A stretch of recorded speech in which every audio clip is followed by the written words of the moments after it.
प्यारे विद्यार्थियों, हिंदी की ऑनलाइन कक्षा में मैं प्रवक्ता बिंदु।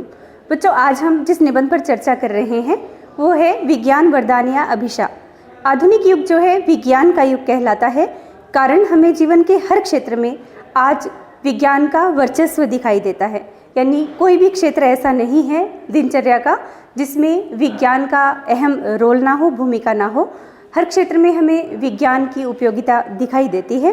तो विज्ञान की प्रस्तावना, विज्ञान हमारे लिए वरदान है या अभिशाप, दोनों ही क्षेत्रों में अगर बात करें, यानी कुछ पहलू इसके ऐसे हैं जो वरदान स्वरूप हैं, उपयोगी हैं, और कुछ बातें ऐसी भी हैं विज्ञान की जो हमें अनुपयोगी या ये कहें कि विनाशकारी दिखाई देती है, इसलिए इसे अभिशाप भी कहते हैं। तो किन कारणों से है, आओ हम इस पर बात करते हैं। पहले विज्ञान वरदान स्वरूप हमारे लिए कैसे है, तो पहला पॉइंट है इसका यत्र तत्र सर्वत्र, यानी जीवन के हर क्षेत्र में पृथ्वी का, भले ही वह जल भाग है, थल भाग है या फिर वायु हमारा मंडल जो है, तो हर जगह हमें विज्ञान की उपलब्धियां दिखाई देती हैं। पृथ्वी के हर कोने पर, यानी जल और स्थल दोनों ही स्थानों पर, और यहाँ तक कि अंतरिक्ष के हर क्षेत्र में आज मनुष्य ने विज्ञान के द्वारा अपनी उपलब्धि हासिल की है, या ये कहें कि अपना वर्चस्व स्थापित कर लिया है। ऐसे ही दिनचर्या के सभी कामों में प्रकृति के हर स्थान पर हमें विज्ञान के द्वारा जो उपलब्धियां हासिल की गई हैं या उसकी जो विजय है वो हमें दिखाई देती है। इसके बाद बात करते हैं कि प्रकृति पर विजय। प्रकृति के जो साधन हमारे लिए कभी विनाशकारी थे, उन पर भी आज मनुष्य ने धीरे धीरे विजय प्राप्त कर ली है। जैसे भूकंप का आना, पूर्वानुमान विज्ञान के साधनों द्वारा आजकल पूर्व जानकारी मिल जाती है। ऐसे ही आंधी तूफान या अतिवृष्टि, अनावृष्टि, ओलावृष्टि जो भी होने वाली है उसकी पूर्व जानकारी हमें किससे, विज्ञान के द्वारा मिल जाती है। तो प्रकृति के बहुत सारे संसाधनों पर या साधनों पर मनुष्य ने आज जो है विज्ञान के द्वारा अपनी पकड़ हासिल की है। ऐसे ही जो चीज़ें, जो जीव जंतु हमारे लिए विनाशक थे या हमारे को नुकसान पहुंचाने वाले थे, तो उन पर भी विजय मनुष्य ने विज्ञान के द्वारा आज प्राप्त कर ली है। अगला शिक्षण बिंदु है कि मनोरंजन के क्षेत्र में विज्ञान वरदान स्वरूप कैसे है। बच्चों, मनोरंजन के क्षेत्र में हम देखते हैं कि टीवी है, रेडियो है, टेप रिकॉर्डर है या ट्रांजिस्टर है, वीडियो प्लेयर है या फिर डीवीडी प्लेयर है। बहुत सारे ऐसे संसाधन हैं जिससे मनुष्य अपना मनोरंजन करता है। और आजकल हम बात करें तो लैपटॉप है या फिर कंप्यूटर के साथ साथ मोबाइल एक ऐसा सशक्त माध्यम है जिससे मनुष्य हर स्थान पर मनोरंजन कर सकता है, अनेक प्रकार के गाने सुन सकता है, अपनी इच्छा अनुसार वीडियो आदि देख सकता है, फिल्में देख सकता है। तो उसने अनेक प्रकार से मनोरंजन करने का साधन भी विज्ञान से ही प्राप्त किया है। अगला शिक्षण बिंदु है चिकित्सा के क्षेत्र में। पुराने समय में अनेक प्रकार की महामारियां या रोग फैल जाया करते थे, जैसे प्लेग है, चेचक है, हैजा है, डेंगू है। तो इनका कोई उपचार या समाधान नहीं होता था और महामारी के रूप में अनेकों लोग जो है मृत्यु का वर्ण हो जाते थे या मृत्यु के मुख में चले जाते थे। परंतु आधुनिक युग में विज्ञान के द्वारा इन बीमारियों पर विजय हासिल की गई है और मनुष्य जो है ये कहें कि अपनी समय से पूर्व मृत्यु को प्राप्त नहीं होता। कारण ये है कि चिकित्सा के ऐसे संसाधन विज्ञान ने जुटा लिए हैं। अनेक बीमारियों का निदान जो है अल्ट्रासाउंड, एक्सरे या सीटी स्कैन, एंजियोग्राफी आदि के द्वारा बहुत सारी बीमारियों का, रोगों का पता लगाया जाता है और उनका निदान और के साथ साथ उनका उपचार भी, यानी शल्य क्रिया आदि भी विज्ञान के द्वारा की जाती है, जिससे चिकित्सा के क्षेत्र में एक बहुत बड़ी उपलब्धि विज्ञान के द्वारा हासिल की गई है। यानी मनुष्य ने बहुत सारी बीमारियों पर विजय प्राप्त कर ली है, रोगों पर विजय प्राप्त कर ली है।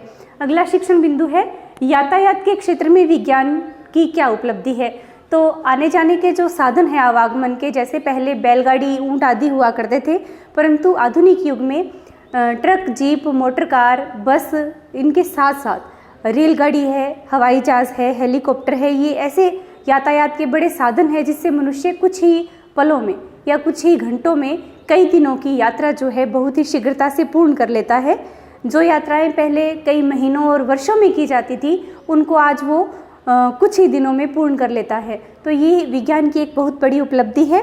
इसके अलावा चंद्रमा तक और मंगल ग्रह तक मनुष्य ने ऐसे यातायात के साधन, या कहें कि रॉकेट, मिसाइल आदि बना लिए हैं, ऐसे अंतरिक्ष यान बना लिए हैं जिससे उसने अंतरिक्ष में भी अपना वर्चस्व हासिल किया है, अपनी उपलब्धियां हासिल की हैं। तो ये भी विज्ञान की एक बहुत बड़ी देन है। इसके बाद शिक्षण बिंदु है कि कृषि के क्षेत्र में, तो पुराने समय में बिजाई, रोपाई, कटाई आदि का काम मनुष्य अपने हाथों से करता था, परंतु आधुनिक युग में इतनी मशीनें आ चुकी हैं, जैसे ट्रैक्टर है या जुताई की, कटाई की जो मशीनें हैं, जो अनेकों व्यक्तियों का काम कुछ ही घंटों में पूरा कर देती हैं। तो ये विज्ञान की ही एक बहुत बड़ी देन है। कृषि के ऐसे उन्नत साधन, ऐसे उन्नत बीज जिनका आज के युग में प्रचलन है, ये भी विज्ञान की ही एक बहुत बड़ी उपलब्धि है। अगला शिक्षण बिंदु है संचार के क्षेत्र में। संचार से अभिप्राय हमारा यहाँ विचारों का या सूचनाओं का आदान प्रदान है। पहले मनुष्य अपनी बात को पत्रों आदि के माध्यम से कई दिनों में दूसरे स्थान तक पहुंचा पाता था, अपने सूचनाओं को बहुत दिनों में प्रेषित कर पाता था, परंतु आज वे ही सूचनाएं चंद लम्हों में, कुछ ही क्षणों में संसार के एक कोने से दूसरे कोने में पहुंच जाती हैं। ईमेल है, फैक्स है, मेल है, तार है, टेलीविज़न है, रेडियो है, समाचार पत्र है, और इसके अलावा आधुनिक युग में हम बात करें, इंटरनेट एक सशक्त माध्यम है जिससे हम कुछ ही क्षणों में अपने जो विचार हैं या सूचनाएं हैं दूसरे स्थान तक पहुंचा सकते हैं। अंतिम बिंदु हमने इसमें लिखा है कि दैनिक जीवन में विज्ञान की क्या उपयोगिता है। तो दैनिक जीवन में विज्ञान एक बहुत बड़ा वरदान है। जिस काम को करने में गृहिणियों को या मनुष्यों को बहुत समय लगता था, जैसे बहुत सारे घरेलू ऐसे काम, कपड़े धोना है, कपड़े सुखाना है, ये काम आजकल मशीनों के द्वारा, प्रेस करना है, ठीक है, ऐसे ही घर की सफाई आदि का काम है, तो मशीनों के द्वारा कुछ ही क्षणों में कर लिया जाता है, जो कि विज्ञान की एक बहुत बड़ी देन है। तो रोज़मर्रा के काम जो है, बर्तन धोना आदि, ये भी विज्ञान के द्वारा शीघ्रता से संपादित होने लगे हैं। तो इस तरीके से हमने देखा बच्चों कि विज्ञान हमारे लिए आधुनिक युग में एक वरदान है। यहाँ तक कि टेस्ट ट्यूब के द्वारा मनोवांछित संतान तक प्राप्त मनुष्य आज जो है विज्ञान के माध्यम से कर रहा है। तो इससे हम जानते हैं कि विज्ञान अपने आप में मनुष्य के लिए एक दैवीय शक्ति से कम नहीं है, परंतु हम ये जानते हैं कि जब दैवीय शक्तियों का उपयोग मनुष्य ने जब भी असुरी शक्ति के रूप में किया या गलत माध्यम के रूप में उनका उपयोग किया, तो वे ही शक्तियाँ विनाश का कारण भी बनती है। ऐसा ही विज्ञान के साथ भी है।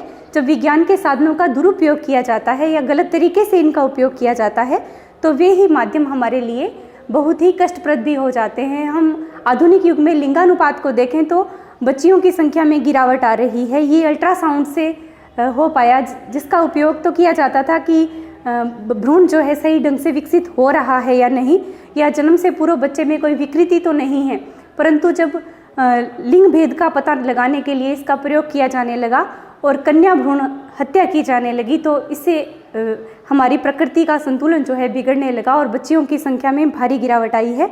तो ये भी विज्ञान का एक बहुत बड़ा विनाश का रूप है, या कहें कि अभिशाप इसको हम कह सकते हैं। ऐसे ही मनुष्य में आलस्य की प्रवृत्ति जो है दिनों दिन बढ़ रही है।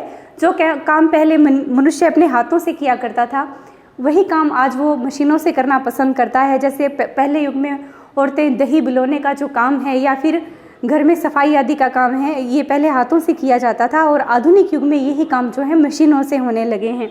बेरोजगारी की समस्या बढ़ रही है।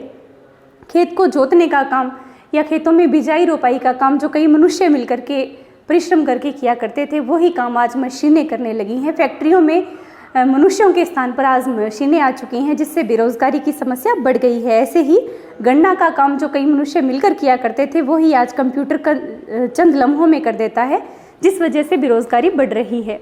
पर्यावरण प्रदूषण की समस्या भी बढ़ी है। विज्ञान के जो साधन हैं, जैसे फैक्ट्रियां हैं, चिमनियां हैं, इनका धुआं है, या फिर यातायात के जो भी संसाधन हैं, इनका जो धुआं है, ऐसे ही परमाणु बिजली घर जो हैं, या फिर बहुत सारे ऐसे संयंत्र जो वातावरण को प्रदूषित करते हैं, ये विज्ञान के ही कारण है, जिससे वातावरण जो है प्रदूषित होता जा रहा है।